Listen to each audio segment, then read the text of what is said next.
मुंबई से मुत्तसिल नाला सोपारा में बीती शब मेनहोल में गिरे बच्चे की लाश बरामद की गई। पोस्टमार्टम के लिए लाश मकामी अस्पताल भेज दी गई। गुज़िश्ता 2 रोज से हो रही बारिश के सबब इलाके में पानी भर गया था, जिसके बाद कई मेनहोल खोल दिए गए थे। इसी में ये बच्चा गिर गया था।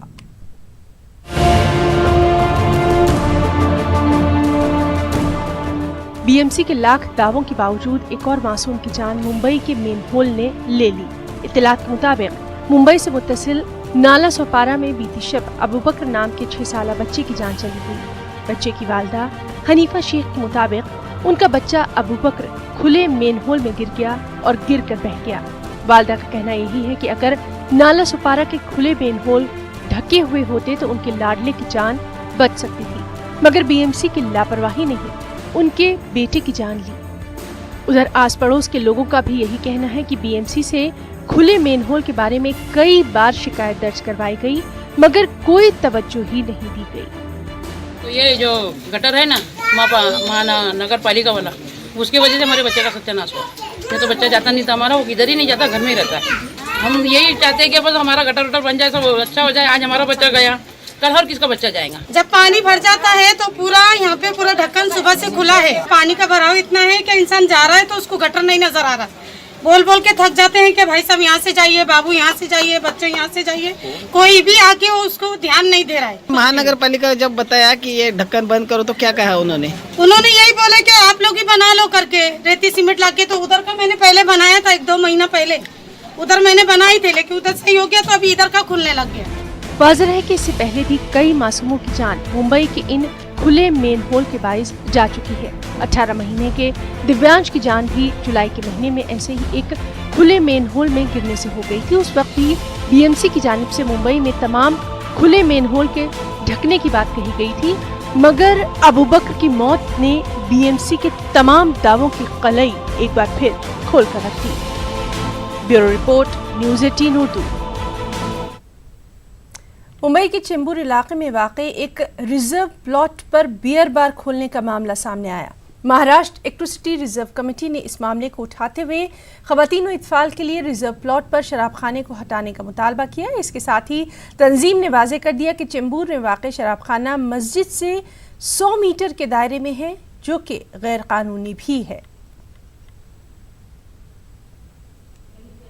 और मेरा मानना है जो चेंबूर बोर्ला विलेज के अंदर एक ज़मीन ऐसी है जो रिजर्वेशन में है, और चाहे रिजर्वेशन वो किसी भी संस्था के लिए हो या किसी वुमेंस के लिए हो या जो भी है, उसको मिलना चाहिए। और बियर बार को जो अनऑफिशियल परमिशन दे के आज जो बियर बार चल रहा है अनऑथराइज्ड कंस्ट्रक्शन के साथ, उसके ऊपर ऑब्जेक्शन लेना है और उसको वहाँ से हटाकर जिस मकसद के लिए गवर्नमेंट ने जो रिजर्व किया है उसको पूरा करना चाहता हूँ।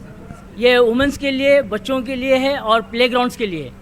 हमें एतराज़ ये है कि गवर्नमेंट का जो गेजेट आया हुआ है, गेजेट के तहत यानी 100 मीटर के बाहर यानी वाइन शॉप होना चाहिए, चाहे किसी भी हॉस्पिटल हो, स्कूल हो, मस्जिद हो, मंदिर हो, हर चीज़ के लिए। और हाई कोर्ट का जजमेंट है और हाई कोर्ट का औरंगाबाद की अक़लियतों ने सियासी मुतबादिल का दिली खैर मक़दम किया, इस यकीन के साथ किया कि मंजरनामा बदलेगा, उन्हें भी दीगर शहरियान की तरह जिंदगी बेहतर तरीके से गुजारने का मौका मिलेगा। लेकिन क्या वाकई हकीकत में ऐसा ही हुआ? क्या मुस्लिम बस्तियों का नक्शा कुछ बदला? क्या उनके बुनियादी मसाइल हल हो गए, या फिर ख्वाब की तमाम तर ताबीरें उल्टी पड़ गईं? मुस्लिम अक्सरियती बस्तियों के ज़मीनी हक़ाइक़ क्या हैं, ये हम आपको दिखाते हैं न्यूज़ 18 उर्दू की इस खास रिपोर्ट में।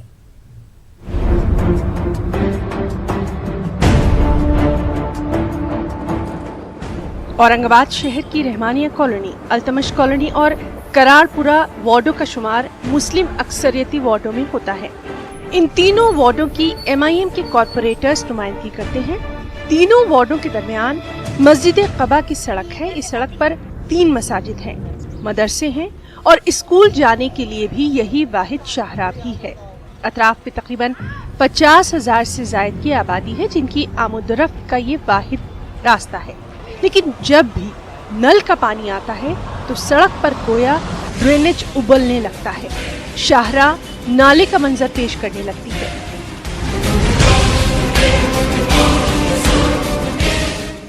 ये गली में 3 मस्जिद है यहाँ पे जी। नमाज को जाने के लिए दिक्कत बहुत होती है और कचरा पूरा ऐसे रहता है यहाँ पे। आगे कॉर्पोरेशन का स्कूल है पूरा, स्कूल कम कचरा कुंडी ज़्यादा है, वो पूरा कचरा ही पड़ा रहता था वहाँ पे। यहाँ की नगर सरकार हम जाते हैं बोलने के लिए तो इंडिया पाकिस्तान ऐसा कर रहे हो, ये मेरे तरफ नहीं आता, उसकी तरफ आता, उसकी तरफ आता। ये वार्ड 3 जनों का वार्ड है ये, तो तीनों में से एक भी एक्सेप्ट नहीं करता मेरे तरफ बोल के। ये जो ड्रेनेज का पानी आ रहा उसके वजह से बहुत तकलीफ हो रही और इसके वजह से नहीं क्या नल का पानी भी अच्छा नहीं आ रहा, रोज़ उबाल आ रहा। ये 5-6 साल से हो रहा। हर बारी को इनका इसी है, कोई भी चीज़ के बारे में आते उसके तो बच्चे बीमार हो रहे, बच्चे भी दवाखाने में आ रहे, पॉइजन और आज पीला पानी आ रहा। रोज़ हर बारी को बोलते तो क्या होगा बोले।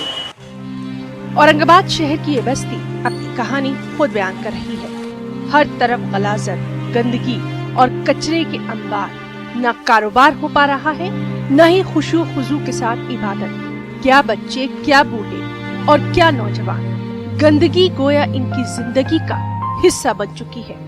और सितम ये कि इसकी कहीं कोई सुनवाई तक नहीं। अभी हम लोगों ने जो है अब तक 60-70 साल से एक नामचीन सेकुलर मानी जाने वाली पार्टी को हम लोग जो है अब तक ला रहे थे और उनको वोट दे रहे थे। फिर हमारे पास मुतावादी लाया हमारे औरंगाबाद के अंदर, हमने उनको जो है दिया, वोट दिया, लेकिन कोई हमें चेंज नहीं मिला। इसके बाद बीमारियां पैदा होती है। ये अभी जो चल रहा है ये पानी की वजह से बीमारियां पैदा हो रही है। तो क्या आसपास ज्यादातर बीमार है ना, मेरे घर में खुद बच्ची बीमार है। अकोला म्युनिसिपल कॉर्पोरेशन की स्टैंडिंग कमेटी की मीटिंग में जमकर हंगामा देखने को मिला। 2 कॉर्पोरेटर्स ने कमेटी के चेयरमैन पर करप्ट यानी बदउनवान मुलाजमीन की हौसला अफजाई करने का इल्जाम लगाते हुए मीटिंग का बाइकआउट कर दिया। एक रिपोर्ट।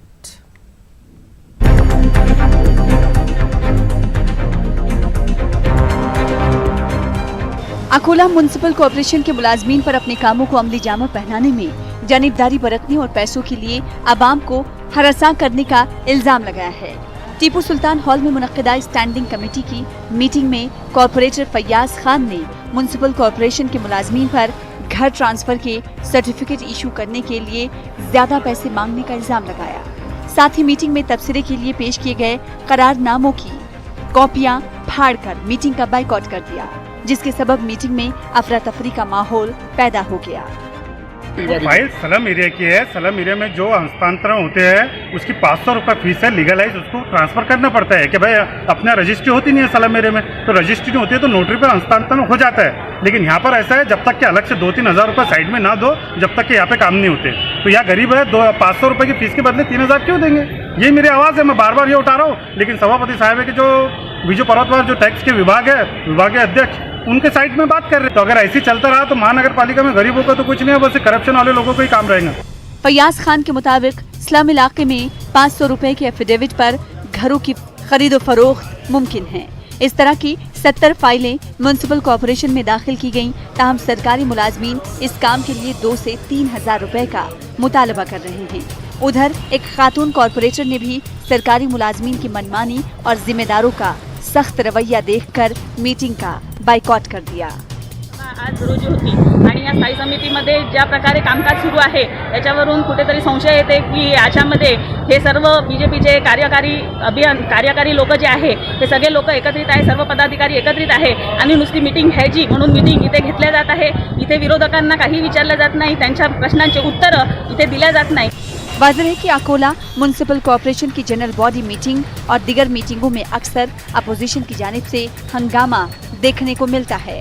ताहम बरसर इख्तिदार और मुलाजमीन पर भी ये इल्ज़ाम लगता रहा है कि वो अपोजिशन की बात सुने बगैर फैसले लेते हैं।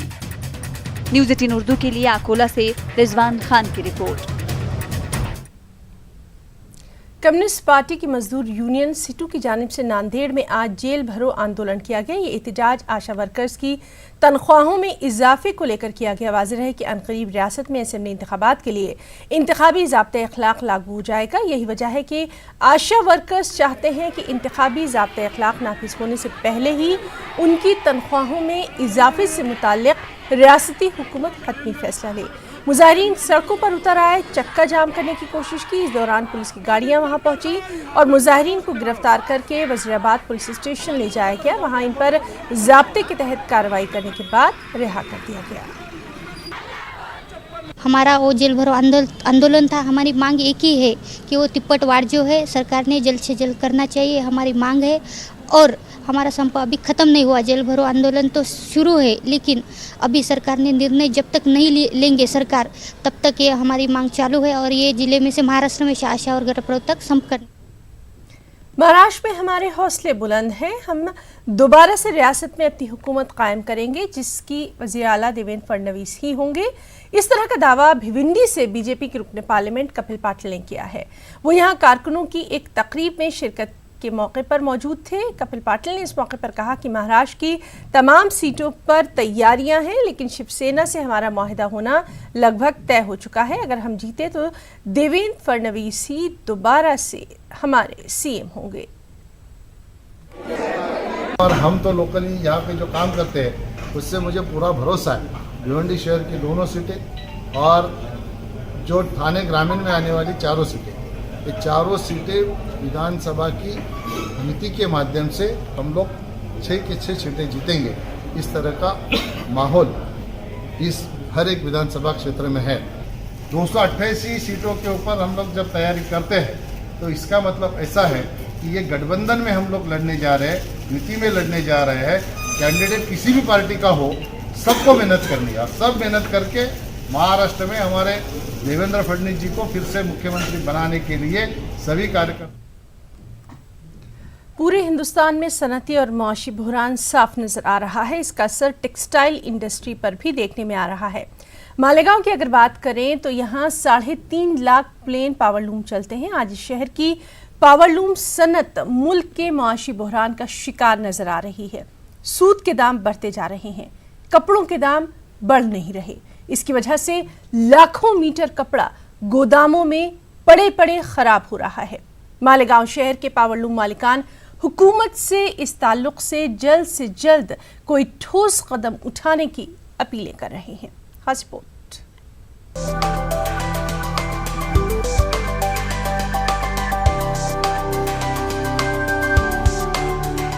हिंदुस्तान के सभी सेक्टर माशी बहरान का शिकार हैं।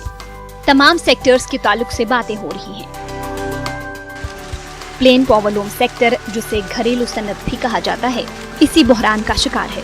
पूरे हिंदुस्तान में 25 लाख प्लेन पावरलूम है, जिसका करीब निस्फ हिस्सा महाराष्ट्र में और 3 लाख से ज्यादा मालेगांव शहर में प्लेन पावरलूम मौजूद हैं। यहाँ के बुनकर माशी बहरान का शिकार हैं। हालात इतने खराब हैं कि कारखाने बेचकर भी कर्ज अदा नहीं कर पा रहे हैं। गवर्नमेंट ऑफ इंडिया की गलत पॉलिसी की वजह से हर सेक्टर के अंदर रिसेशन मंदी देखी जा रही है, जो आज इंतहाई उस उरूज पर है, पीक पर है। मालेगांव के अंदर अनऑर्गेनाइज्ड टेक्सटाइल सेक्टर है। गवर्नमेंट की कोई भी मदद ना लेते हुए यहाँ के कारखानेदार एंटरप्रेन्योर अपने खुद के कैपिटल से ये व्यापार चला रहे हैं। आज उनकी पोजीशन इतनी ख़राब हो गई है कि नुकसान उठाते उठाते वो कर्जदार होने के बावजूद आज अपना कारोबार चला नहीं सकते। मालेगांव टेक्सटाइल सेंटर जो है वो 3 लाख तकरीबन पावरलूम यहाँ पर हैं और इससे तकरीबन 6 लाख 6.5 लाख लोग डायरेक्टली इनडायरेक्टली मतलब कनेक्टेड हैं, यहाँ एम्प्लॉयड हैं। हमारे पास कपड़ा तैयार है, उनका कोई लेवाल नहीं है। महीनों कपड़ा पड़ा रहता है तैयार होके और उसके ख़रीदार हमको नहीं मिलते हैं और जो मिलते हैं वो बिल्कुल बेभाव मांगते हैं। यान के प्राइसेस जो हमारे रॉ मटेरियल के प्राइसेस हैं वो इतने फ्लक्चुएटेड हैं कि हम किस वक्त यान लें और किस वक्त कपड़ा बनाकर उसको बेचें, ये चीज़ें बिल्कुल समझ के बाहर होती जा रही हैं। गुज़िश्ता 3 सालों में हुकूमत की जानिब से प्लेन पावरलूम के ताल्लुक से कोई भी ठोस पॉलिसी नहीं बनाई गई, जिसकी वजह से ये सन्नत अब बर्बादी की दहलीज पर खड़ी है। काश्तकारी के बाद सबसे बड़ी रोजगार फराहम करने वाली सन्नत पावरलूम सन्नत है। मालेगांव शहर में 6 लाख लोग इस सन्नत से जुड़े हुए हैं। हालात बदतर होते जा रहे हैं। हुकूमत कोई लाहिया अमल तय नहीं करती तो गरीबों की ये सन्नत बर्बाद और गरीब बेरोजगार हो जाएगा। न्यूज़ 18 उर्दू के लिए मालेगांव से ज़हूर खान की रिपोर्ट। पाटीदार आंदोलन से कांग्रेस में शामिल हुए गुजरात के हार्दिक पटेल ने अकोला में बेरोजगार नौजवानों की रैली में शिरकत की। कांग्रेस की नौजवान तंजीम NSUI की जानिब से मुनक़िदा इस रैली में सैकड़ों नौजवानों ने शिरकत की और हुकूमत के खिलाफ अपने गुस्से का इजहार किया। इस दौरान हार्दिक पटेल ने मौजूदा हुकूमत को बेरोजगारी के लिए जिम्मेदार करार दिया, साथ ही मुल्क की माली हालत बेहतर बनाने के लिए अपनी पॉलिसी में तब्दीली का भी मुतालबा किया। हिंदुस्तान के अंदर लगभग करोड़ों नौजवान बेरोजगार और ऐसी स्थिति में महाराष्ट्र के अंदर 50 लाख से ज्यादा नौजवान जब बेरोजगार है, तब इन नौजवानों के अधिकार के लिए, उनकी बेहतरीन शिक्षा के लिए, उनको रोजगार दिलाने के लिए प्रदेश NSUI के द्वारा महाराष्ट्र के विभिन्न सभी जिलों में ऐसी यात्रा निकाल के नौजवानों को मजबूत करना और उसको अधिकार दिलाने के लिए हम लोग ये काम कर रहे हैं। नांदेड़ गुरुद्वारा बोर्ड के कर्ज की बकाया रकम को रियासती हुकूमत ने माफ कर दिया है। हुकूमत के इस फैसले की सिख समाज में पजीराई की जा रही है। सन 2008 में गुरुतागत्ती तकरीबात के दौरान गुरुद्वारे के अतराफ किए गए तरक्याती कामों और तामीराती कामों के लिए रियासती हुकूमत की जानिब से गुरुद्वारा बोर्ड को कर्ज दिया गया। कर्ज की रकम गुरुद्वारा बोर्ड अदा नहीं कर पा रहा था, जिसकी वजह से बोर्ड के जिम्मेदारान ने रियासती हुकूमत से अपील की थी कि कर्ज की ये रकम इमदाद करार देकर मुआफ कर दी जाए। इसी पस मंजर में रियासती काबीना मीटिंग के दौरान अहम फैसला लेते हुए गुरुद्वारा बोर्ड पर बकाया कर्ज की रकम को इमदाद करार देकर माफ करने का ऐलान किया गया। मैं महाराष्ट्र गवर्नमेंट के मुख्यमंत्री जी देवेंद्र फडणवीस जी का बहुत शुक्रगुजार हूँ, जिन्होंने आज जो 61 करोड़ रुपया जो सचखंड गुरुद्वारा साहब के ऊपर कर्जा पहले वाली गवर्नमेंट ने जो दिखाया था, आज उन्होंने उसको एज ए डोनेशन करके उसको माफ़ कर दिया है। मैं फिर से उनका धन्यवाद करता हूँ और जहाँ की पूरी संगत जो है नांदेड़ की, उनके तहे दिल से उनका धन्यवाद करती है। 5 सितंबर को अकोला की उर्दू स्कूलों में यौम असातिज़ा बड़े ही जोश खरोश के साथ मनाया गया। इस मौके पर बच्चों ने टीचरों का रोल अदा करके स्कूलों में मुख्तलिफ सब्जेक्ट की क्लासेस भी ली, साथ ही टीचरों को तोहफे तहफ़ दिए, फूल पेश किए, कार्ड दिए गए। इस मौके पर समाजी जोहदकार सर्वपल्ली राधाकृष्णन की ज़िंदगी पर रोशनी डाली गई। समाज में तालीम को आम करने और समाजी बदलाव के लिए राधाकृष्णन की काविशों से सबक हासिल करने की यहाँ अपील की गई।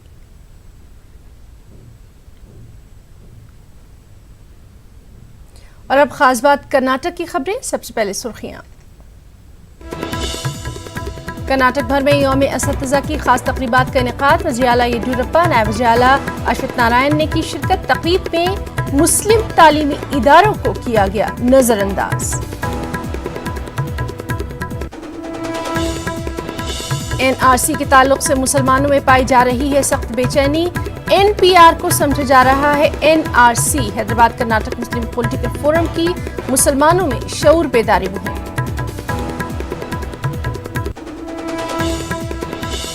और सियासी इंतकाम से बड़ा होता है कानून। कांग्रेस लीडर DK शिव कुमार का बड़ा बयान। सोशल मीडिया पर 7 सेकंड का वीडियो वायरल।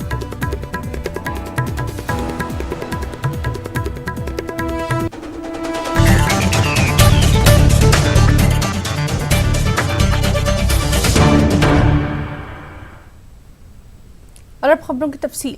कांग्रेस के senior leader DK Shiv Kumar का कहना है कि सियासी इंतकाम से कानून कहीं बड़ा होता है। 7 सेकंड पर मुश्तमिल एक वीडियो में DK शिव कुमार ये अल्फाज अदा करते दिखाई दे रहे हैं। सोशल मीडिया पर 7 सेकंड का DK शिव कुमार का ये वीडियो वायरल हो रहा है। यहाँ हम आपको बता दें कि ED ने DK शिव कुमार को मनी लॉन्ड्रिंग के इल्जाम में मंगल के रोज गिरफ्तार किया। साथ ही अदालत ने DK इसको 13 सितंबर तक ED की तहवील में दिया। सीनियर लीडर की इस गिरफ्तारी को कांग्रेस सियासी इंतकाम की एक कार्रवाई करार दे रही है। कांग्रेस लीडरान मोदी हुकूमत पर मरकजी एजेंसीज यानी ED, इनकम टैक्स और CBI को सियासी टूल के तौर पर इस्तेमाल करने का इल्जाम लगा रहे हैं।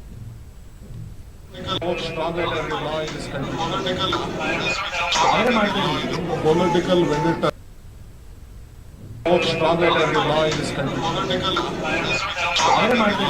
Political vendetta. कर्नाटक में एक बार फिर मुस्लिम तालीमी इदारों को नज़रअंदाज करने का वाक़या पेश आया। बेंगलुरु में हुकूमत के तहत यौम असातिज़ा की तकरीब का इनेकाद किया गया। इस तकरीब में मुख्तलिफ कॉलेजों के तलबा ने सकाफती प्रोग्राम भी पेश किए, लेकिन मुस्लिम कॉलेजों के तलबा को यहाँ नुमाइंदगी नहीं दी गई। एक रिपोर्ट।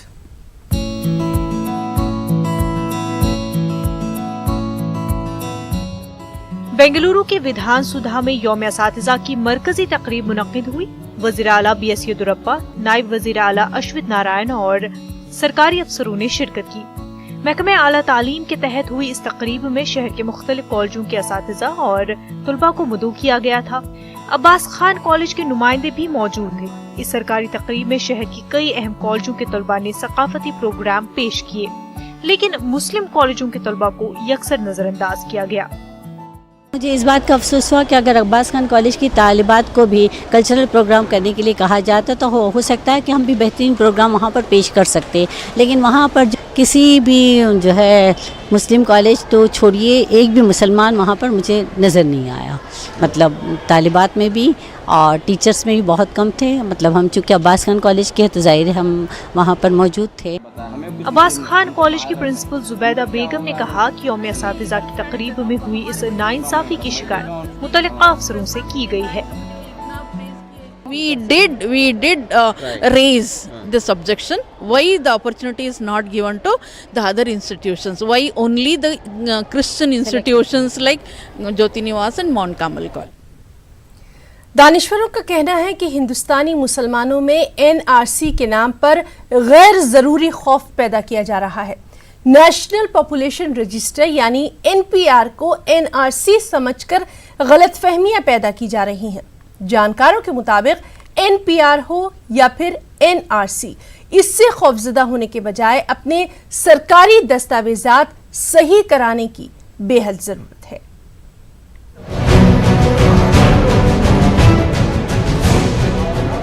मरकजी वजारत दाखिला के तहत आने वाले रजिस्ट्रार जनरल सिटीजन रजिस्ट्रेशन के दफ्तर से एक गैजेट की इजराई के बाद से पूरे मुल्क बिलखसूस मुसलमानों में एक उलझन देखी जा रही है। आसाम में कराए गए NRC से इस गैजेट को जोड़कर देखा जा रहा है, जबकि माहिरीन की माने तो ऐसा नहीं है। रजिस्ट्रार जनरल सिटीजन रजिस्ट्रेशन की जानिब से जारी करदा गैजेट दरअसल नेशनल पॉपुलेशन रजिस्टर्ड है, जो कि एक आम कार्रवाई है। NPR और NRC के ताल्लुक से पाई जाने वाली गलतफहमियों को दूर करने के लिए हैदराबाद कर्नाटक मुस्लिम पॉलिटिकल फोरम के एक इजलास आम से खिताब करते हुए माहिरीन ने कहा कि NPR और NRC दोनों अलग अलग चीजें हैं। असल में NRC आसाम में होने के बाद जो प्रोपोगंडा हुआ है उससे सारे लोग ये समझ रहे हैं कि NPR को भी NRC समझ रहे हैं। ये NPR जो है ना नेशनल पॉपुलेशन रजिस्टर है, यानी कौन कितने लोग कितनी जगह हैं, 6 महीने से कौन कहाँ पर कायम है, किस जगह रहता है, वो नेशनल पॉपुलेशन रजिस्टर में इंदराज होगा। शुमाली कर्नाटक बिलखुसूस हैदराबाद कर्नाटक इलाके में एक बार फिर सैलाब का खतरा पैदा हो गया है। पड़ोसी रियासत महाराष्ट्र में शदीद बारिश के बाद अलमाटी डैम समेत नारायणपुर और बिस्वसागर जखीरा आब से बड़े पैमाने पर पानी छोड़ा जा रहा है। मौजूदा सूरत हाल के पेश नज़र एक बार फिर रायचूर समेत दीगर अजला में कई गाँव जेर आब आ सकते हैं। गुलबर्गा के ESI अस्पताल के पीपल फ्रेंडली यानी अवाम दोस्त न होने की बातें लगातार सामने आ रही हैं। मकामी लोगों का कहना यही है कि सरकारी अस्पताल होने के बावजूद 50% से ज़ायद बाहर की दवाइयां और ज़्यादातर मेडिकल टेस्ट बाहर ही रेफर किए जा रहे हैं। मकामी लोग अस्पताल सब्सिडी को 75% से बढ़ाकर 90% करने का मुतालबा कर रहे हैं। तो आप देखिए ये रिपोर्ट। मुझे इजाज़त दें। आदाब। गुलबर्गा का ये ESI हॉस्पिटल कॉम्प्लेक्स 500 एकड़ जमीन पर फैला हुआ है। ESI हॉस्पिटल के तहत मेडिकल, डेंटल और नर्सिंग कॉलेज के अलावा पैरामेडिकल कॉलेज भी चलता है। अस्पताल को कारगर हुए 8-9 बरस गुजर चुके हैं। अस्पताल की इमारत आलमी तर्ज की है, जिसकी तामीर पर हजारों करोड़ रुपए खर्च किए जा चुके हैं। लेकिन लगता है कि ये अस्पताल अपने क़याम के अगराज और मकासद में नाकाम साबित हो रहा है। अस्पताल में मरीजों के लिए वो सहूलतें नहीं है जो कि होनी चाहिए। मकामी अवाम के मुताबिक आला हुक्काम की अदम तवज्जुही से पूरे हॉस्पिटल का निजाम बिगड़ा हुआ है। MLC चालू है, ये ऐसे दवाखाने में अपघात विभाग चालू है, रोको भी वो दवाखाने में एक भी अगर एम्बुलेंस नहीं है, अब जो पहले किया हुआ वो कानून रद्द करना, अब जो है वो दवाखाने वास्ते ऐसे दवाखाने वास्ते 10 एम्बुलेंस रखना, 2 एम्बुलेंस खाली लोकल के वास्ते, गुलबर्गा जिला लोकल के वास्ते, 8 एम्बुलेंस दूसरे तालुके के वास्ते रखना। जो भी अपघात हुआ, कोई जात हो, कोई अमीर हो गरीब हो, किसी को भी अपघात हुआ वो पेशेंट को तुरंत ला कोई ऐसे में एडमिट करना।